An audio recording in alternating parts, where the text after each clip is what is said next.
Olá, que a graça, a paz, o bem de Jesus Cristo estejam com você.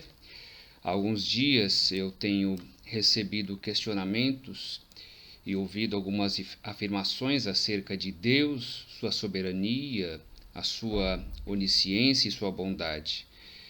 Especialmente em tempos de catástrofes, colapsos e tragédias, sempre há no coração humano questionamentos sobre a natureza de Deus e até mesmo a respeito da sua existência. E diante destes questionamentos e afirmações, eu me vi muitas vezes numa posição que eu confesso incômoda, às vezes na pretensão de querer ser a figura do advogado de Deus em sua defesa, ou do psicólogo dele explicando o que se passa em sua cabeça, suas vontades e desejos. E eu assumi de fato isso erroneamente, e muitos têm empreendido este caminho de forma equivocada, entendo eu. Pois as coisas sobre Deus e as coisas sobre os dramas humanos não são simples. E esses caminhos de ser advogado ou psicólogo de Deus, especialmente entre aqueles que arrogam para si a ortodoxia doutrinária, a reta doutrina ou coisas parecidas, em geral não conseguem responder aos dramas humanos. Questões como: por que Deus permitiu essa pandemia? Por que Deus não interveio e para que não houvesse tantas mortes? Por que Deus não desviou aquele tiro? Por que Deus deixou que as pessoas boas morressem, não somente as pessoas más? Como Deus permitiu que um jovem atormentado invadisse uma creche e matasse cuidadoras e bebês inocentes sob golpes de espada? Como é que Deus permite que haja um câncer tão devastador na vida daquela pessoa tão jovem? Onde estava Deus quando eu passei por tantos problemas, tantas aflições, doenças e enfrentei a morte? Onde está Deus? Perguntas difíceis de responder, e todas as perguntas, se você reparar, têm a ver com questões a respeito do mal.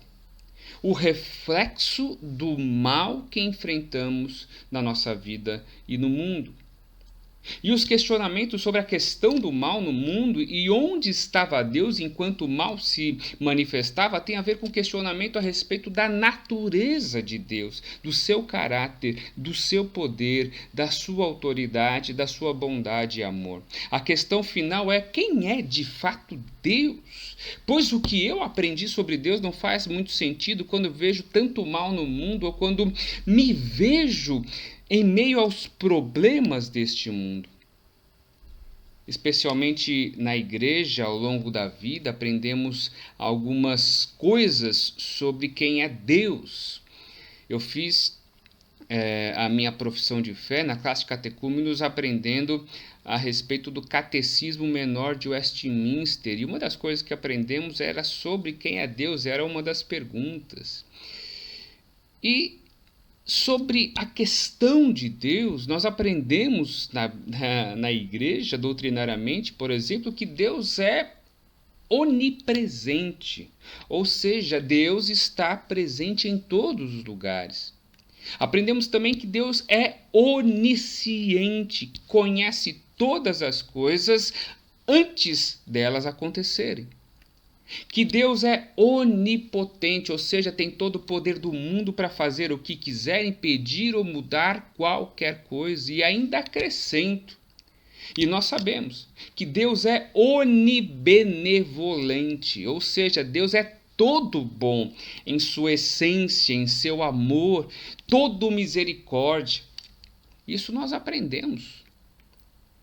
Mas quando nós colocamos à prova essas características que nós aprendemos sobre Deus, quando vamos para a vida real, para a vida prática, essas características parecem às vezes complicadas de se conjugarem juntas. Pense comigo. Não sei se você já pensou assim, mas pense. Se Deus possui conhecimento da existência do mal pela onisciência e tem todo o poder para acabar com ele pela onipotência. Logo, se ele não faz, é porque ele pode não ser onibenevolente, ou seja, porque Deus não é bom, pois permitiu o mal sabendo que ele ia acontecer, tendo poder para evitá-lo. Complicado, não é? Muitos já pensaram assim e não se engane. Não é só quem pretensamente não crê em Deus é que pensa assim ou que vai questionar assim. E essa dificuldade que a maioria tem quando vai pensar na questão do mal ou do caráter de Deus. É essa dificuldade. Questões difíceis, não? O mal no mundo, à vista das pessoas que sofrem algo de difícil compreensão e faz com que muitos se enfraqueçam, esmoreçam, até abandonem a fé.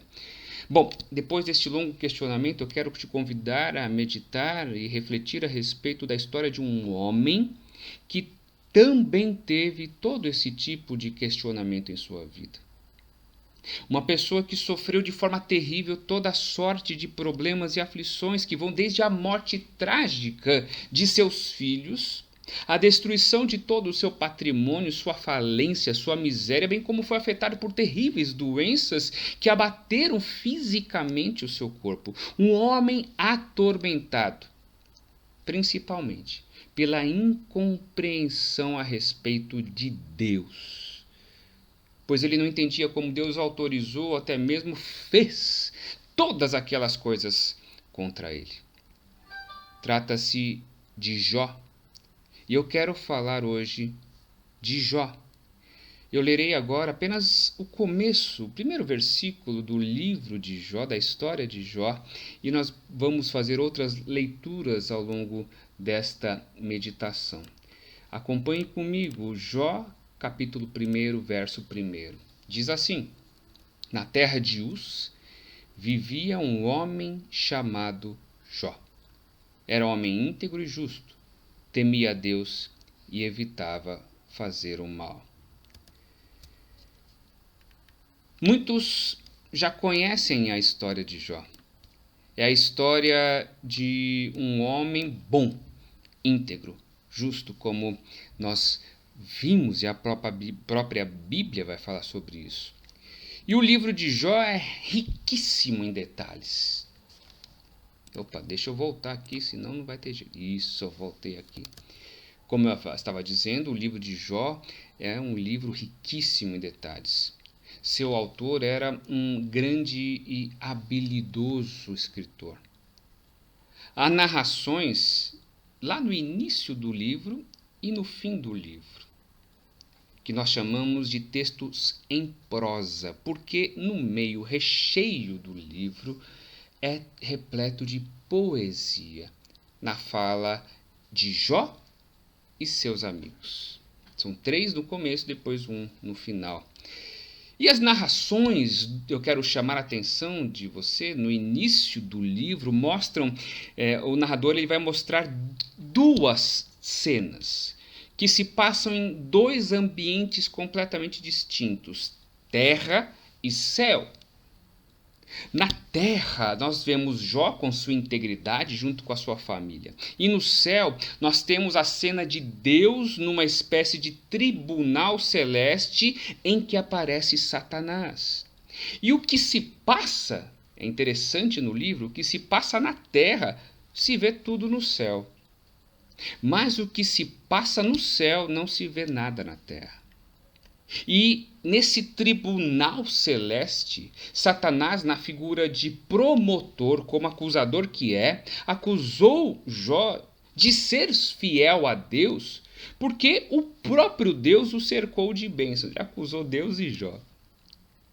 E em contrapartida, eu quero te chamar a atenção para isso, na terra, na vida da terra, para Jó e para as pessoas daquela época, era o contrário. As bênçãos eram fruto justamente da fidelidade da pessoa a Deus. A pessoa que era fiel a Deus era abençoada com toda sorte de bênção. E quando no céu Deus aceitou a acusação de Satanás, no sentido de testá-la, e autorizou Satanás a tirar tudo de Jó no intuito de testá-lo, na terra houve uma grande confusão, porque a lógica terrestre foi toda afetada. Esta lógica não tinha mais lógica. E nós sabemos da história, Jó perdeu tudo, seus filhos e filhas morreram de forma trágica, seus rebanhos foram mortos ou roubados, sua esposa queria levá-lo a pecar contra Deus, seu corpo ficou coberto por uma terrível doença, provavelmente lepra, do começo ao fim do seu corpo. E eu quero chamar a sua atenção, meu irmão, minha irmã, o que aconteceu com Jó é aquilo que na verdade acontece na história humana, na vida das pessoas, são as tragédias da vida. São as dores que passamos. Algumas são maiores, outras menores. Alguns dramas vêm aos poucos na vida, como na vida de Jó, vêm aos montes e tudo de uma vez. Mas eu quero também te chamar a atenção para a questão da dor de Jó. Porque Jó ficou extremamente dolorido com relação à morte dos seus filhos. Um pai ver a morte dos filhos é trágico. Ficou dolorido com a falência, com a miséria, sem dúvida, mas não pecou contra Deus. Quando o seu corpo ficou atormentado por doença que impedia trabalhar e reconstruir por si a vida, aquilo tudo mexeu com Jó e provocou uma dor ainda maior. Sabe que dor foi essa? Foi a dor de ficar saber um motivo de tantas tragédias. São os porquês. Por que morreram os meus filhos de forma trágica? Por que a miséria sobreveio a mim? Por que Deus não me explica nada? Não fazia sentido a cabeça de Jó que ele, que sempre foi fiel a Deus, sempre fugiu do mal, nunca aceitou suborno, sempre ajudou as pessoas necessitadas. Se você for ler o livro de Jó, desafio você ler ele todo. É meio complicado, mas é importante. Se você ler, você vai ver que ele era uma pessoa boa, uma pessoa justa, no sentido da ética e da justiça na perspectiva humana. Para ele, uma pessoa como ele, na lógica do entendimento que as pessoas tinham sobre Deus, não era digno de sofrer tantas tragédias. Então, para ele, estava sofrendo tudo injustamente. As doutrinas que Jó sempre soube, sempre estudou e talvez tenha ensinado sobre Deus, sobre a fé, sobre a religião, agora não faziam sentido nenhum, não explicavam a sua situação. A tradição religiosa, os conceitos tradicionais de Deus, as doutrinas não davam respostas satisfatórias frente aos dramas reais da sua vida.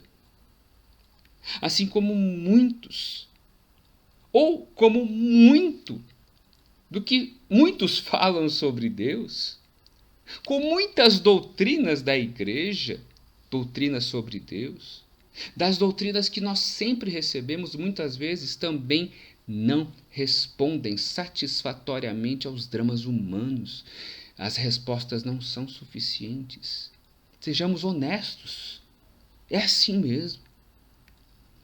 As doutrinas tradicionais, as formas tradicionais de pensar nas coisas sobre Deus, lá no livro de Jó, foram expressadas na história pelos amigos de Jó. Os amigos de Jó vão responder a Jó na perspectiva das tradições acerca de Deus. E a lógica das doutrinas sobre Deus que eles, os amigos, receberam, só podiam explicar a dor e o sofrimento de Jó, entendendo que Jó era um grande pecador. Para eles, Jó só recebeu aquilo que ele merecia de Deus, pois Deus jamais seria injusto de cometer tamanha injustiça contra alguém que fosse justo, entendeu? E a briga foi feia. Se você ler os textos, você vai ver. Jó afirmava em cada palavra que ele era justo e, portanto, ele não compreendia o tamanho das tragédias em sua vida. As respostas de seus amigos sobre o caráter de Deus não satisfaziam a Jó. Assim como muitas respostas sobre as tragédias do mundo hoje não satisfazem muita gente. A agonia de Jó, por não entender o caráter de Deus, estava mudando tudo o que ele compreendia sobre sua fé. E sem que ele percebesse, eu quero que você perceba, estava fazendo com que o seu próprio caráter mudasse também. E essa situação de Jó, amigos, e o questionamento e a dor de Jó com Deus fez com que Jó desejasse ter uma espécie de audiência com Deus. É interessante a linguagem jurídica que permeia todo o livro de Jó. Ele queria estar face a face com Deus num tribunal, para que Deus explicasse a ele a lógica disso tudo. Ele se via como réu e queria uma explicação. Ele queria explicação especialmente sobre a lógica a respeito de Deus. Enquanto o ser bondoso, como ele sempre entendeu que Deus fosse, onibenevolente e que sabia, porque era onisciente, que Jó era justo e que tinha todo o poder para evitar as tragédias em sua vida, ou seja, ele sabia que Deus era onipotente, mas Deus nada fez. Essa lógica ele queria uma resposta. Como muitos também querem quando acontecem tragédias em suas vidas, não é assim? Não é verdade?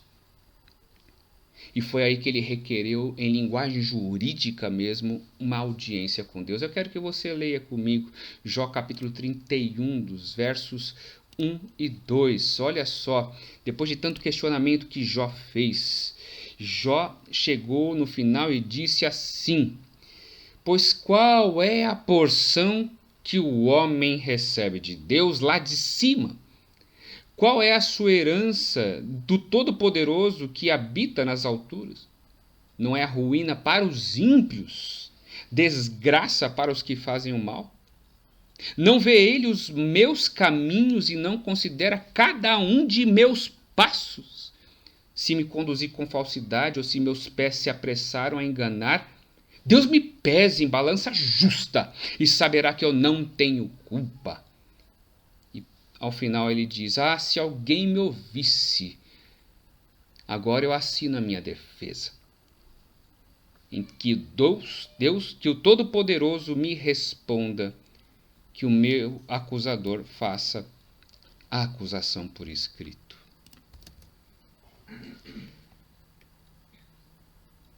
Ele queria uma audiência com Deus, porque a lógica dele não batia, vocês viram, se a lógica é que o injusto recebe coisas más e justo recebe coisas boas, e Deus sabe que eu sou justo, tem que me pesar numa balança justa.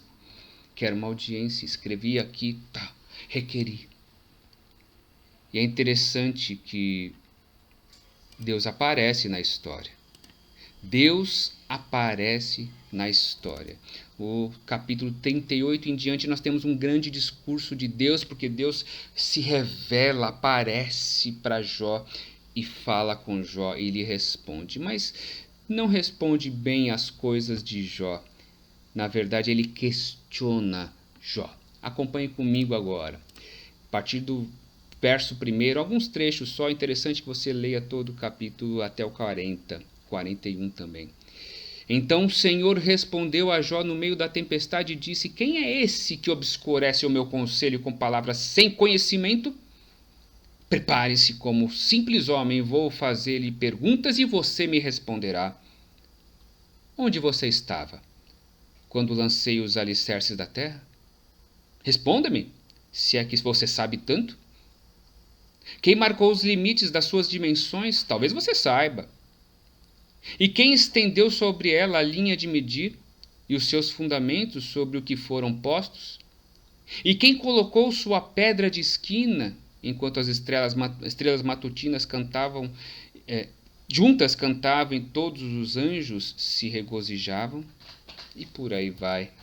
Ele continua o questionamento. É interessante você ver os questionamentos de Deus. Deus toma a palavra nesta audiência que ele requereu.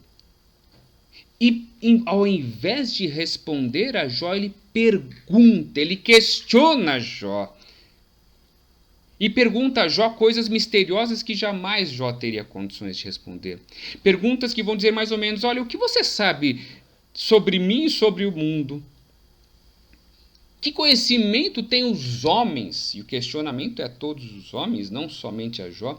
Que conhecimento têm os homens sobre mim para me dar ordens ou para me dizer o que eu sou e o que eu devo fazer? Que conhecimento de mim, meu amor, minha graça, meu poder de fato você tem? Que pretensão é essa dos homens em me definir, em definir a Deus? Meu irmão, minha irmã, mesmo que haja a revelação de Deus sobre tantas coisas, eu quero te dizer que isso nunca será completo. Nunca. E aí você pode perguntar, mas pastor, não aprendemos que a Bíblia tem toda a resposta para todas as coisas? A Bíblia não revela tudo? Eu vou dizer assim para você, não. A Bíblia não revela tudo. A Bíblia revela o suficiente para conhecermos o suficiente a respeito da graça e do amor de Deus. Isso deve nos bastar. Alguns podem até me chamar de herege, de estar cometendo algum sacrilégio, mas é esta a verdade. A Bíblia revela não tudo, mas o tudo que precisamos. É interessante notar que a história de Jó se encerra sem que Deus tenha falado a ele os motivos que o levaram a permitir tamanho sofrimento. Deus não chegou e deu a resposta, olha, na verdade isso aí trata-se de um tribunal e Satanás apareceu aqui, te acusou, me acusou, e aí nós temos que provar que ele que estava errado. Não, Deus não respondeu o negócio, não respondeu nada para ele. Aliás, Satanás até desaparece da história porque não era com ele, mas com os homens o problema.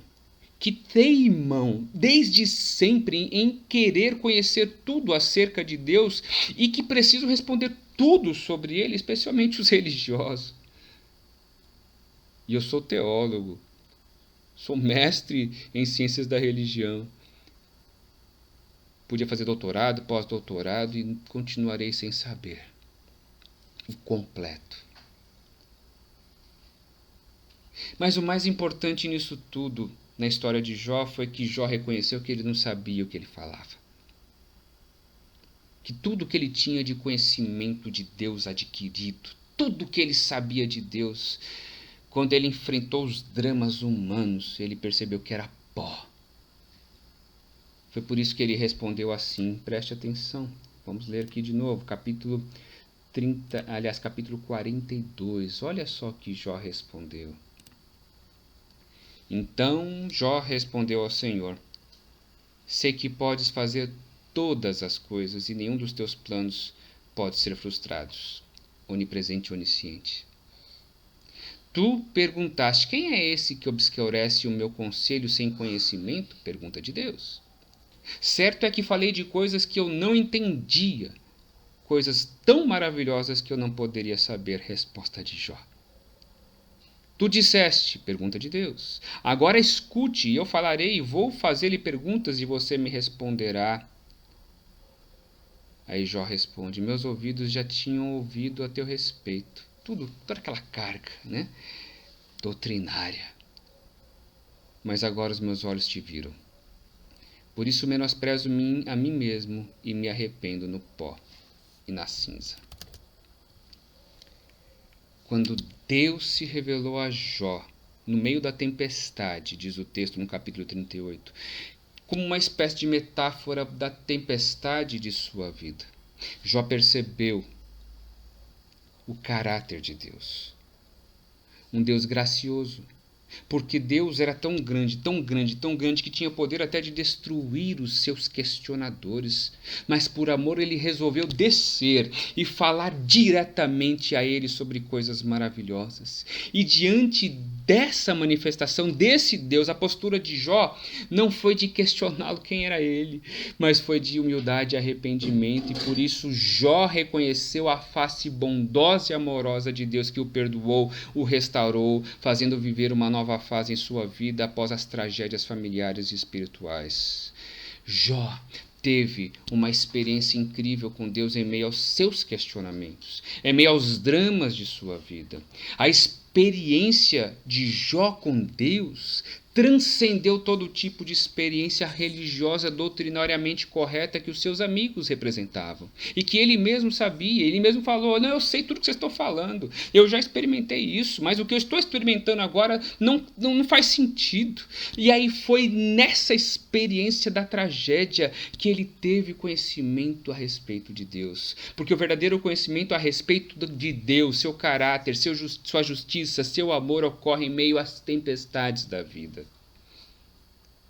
São elas, ao final, que nos forjam e nos fazem perceber que nossas certezas não nos levam de fato diante de Deus, mas as dúvidas que nos lançam em seus braços. Que coisa, não? Não é pecado perguntar por quê. Não é pecado perguntar onde está Deus, pois é aí que Deus se revela. Foi quando Jó perguntou onde estava Deus que Deus se manifestou. Foi aí que ele reconheceu a face amorosa de Deus, quando este desceu e se revelou. E da mesma maneira, meu irmão, minha irmã, Deus fez e faz com a gente. Porque Deus desceu até nós por meio de seu Filho Jesus. Deus se fez conhecer através da face de Jesus. Jesus é a prova do conhecimento eficaz e suficiente de Deus. Você quer conhecer a Deus? Saber onde Ele está? Conheça Jesus. Mas quero te adiantar, em Jesus você não terá a resposta para todos os questionamentos deste mundo, não. Os porquês a respeito de Deus ter feito ou permitido alguma coisa não serão respondidos a você através de Jesus, não. Mas em Jesus você terá a resposta suficiente para a sua vida. Aquele que criou todas as coisas, que sabe todos os mistérios do universo, como respondeu Deus a Jó, foi o mesmo que se revelou ao descer para ser reconhecido face a face. Desceu para viver como nós, para sofrer as dores e angústias como nós. Veio sofrer na pele o pecado humano que nos leva a tantas tragédias, a tanta corrupção, a tanta morte. Veio se compadecer de nós. Ele não veio para explicar os porquês. Jesus não chegou aqui, olha, vou explicar o porquê. Não, mas veio para dar esperança de que um dia essas tragédias terão fim. Na cruz, ele recebeu toda a carga, todos os porquês, todo o drama. Para na ressurreição nos dar a esperança de que essas tragédias um dia terão fim, especialmente para aqueles que, como Jó, se encontram com Deus e reconhecem seus pecados e erros e experimentam, além das tragédias, a bondade e o amor do Pai através de Jesus Cristo. Para todas aquelas perguntas que foram feitas e sei que continuarão a ser feitas por muitos em muitas ocasiões, eu quero te dizer aqui que eu não tenho nenhuma resposta. Se você achava que ao final desta mensagem eu ia te dar respostas, peço que me desculpe. Eu não sou um advogado, psicólogo ou dono de Deus. Mas depois dessa reflexão eu desejo não desejar respostas. Apesar de eu poder perguntar e dever perguntar. Mas eu quero viver talvez como o apóstolo Paulo, que sabia muito sobre Deus. Você tem dúvida que Paulo conhecia sobre Deus, sobre Jesus, sobre o Espírito Santo? Paulo que falou todas as coisas sobre a criação, explicou muitas coisas, sobre a tensão humana, sobre o sofrimento humano. É só você ler Romanos. Mas ele tinha ideia de que Paulo, não tinha dito tudo. E diante da grandeza de Deus e diante de tudo que ele falou sobre Deus, sobre sua graça, ao final, na carta aos Romanos, ele ainda teve que humildemente reconhecer. Eu quero que você leia comigo. Depois que ele falou tudo sobre Deus lá em Romanos, Olha só o que ele falou. Ele cantou. Ele falou em poesia como Jó. Ó profundidade da riqueza, da sabedoria e do conhecimento de Deus! Quão insondáveis são os seus juízos e inescrutáveis os seus caminhos. Não dá para saber, não dá para sondar. Quem conheceu a mente do Senhor? Ou quem foi o seu conselheiro? Quem é o psicólogo ou advogado, né? Quem primeiro lhe deu para que ele recompense? A lógica da retribuição ser justo para obter recompensa? Não. Pois dele, por ele e no final, para ele são todas as coisas. Portanto, a ele seja a glória para sempre. Amém. Mesmo diante das tragédias humanas, Deus continua sendo bom. Deus continua sendo Deus. Deus continua governando, mesmo que eu não compreenda a sua forma e o seu jeito. Eu apenas confio em Cristo, que eu conheço suficientemente a Deus, a ponto de dizer: a sua graça me basta. Você pode dizer isto hoje? Eu não sei os porquês, eu continuo perguntando os porquês, mas à medida em que eu pergunto os porquês, eu percebo que a tua graça me basta. Ela é suficiente. E é assim que eu quero viver. Eu espero que assim você também queira viver pela fé na graça de Cristo. Que Deus te abençoe. Amém. Ele continua sendo Deus. Ele continua sendo bom. Ele continua sendo bom. Oh, Ele é bom o tempo todo. O tempo todo nosso Deus é bom.